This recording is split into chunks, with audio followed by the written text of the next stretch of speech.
বন্ধুরা, এটা হচ্ছে মুকেশ আম্বানির মেয়ের ঘর, ঠিক আছে। আর সামনেই একটুখানি আগিয়ে গেলে মুকেশ আম্বানির ঘর।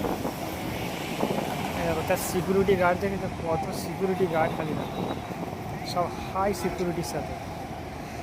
এই যে যত গাড়ি দেখতে পাচ্ছ সব এত দামি দামি গাড়ি বলা নাই, সব সাদা গাড়ি, সব দামি দামি গাড়ি। একটাও মানে যে ওই 15 লাখ 20 লাখ টাকা নেই, সব কোটি কোটি টাকার গাড়ি এখানে, সব যে কটা গাড়ি আছে।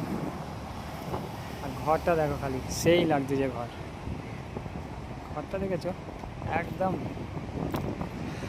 এত বড় ঘর, থাকে কজন? দুজন, তাতেই এর ঘর কম পড়ে যাচ্ছে। আমি একটা ট্যাক্সি করে যাই এখানে আসছিলাম, সে ট্যাক্সিওয়ালা বলতেছিল যে এত বড় ঘরে দুজন থাকে তবু তাদের কম পড়ে যাচ্ছে। ফের ওর বাপ অন্য জায়গায় একটা বিশাল বড় আর একটা ফ্ল্যাট কিনে দিচ্ছে আর কি।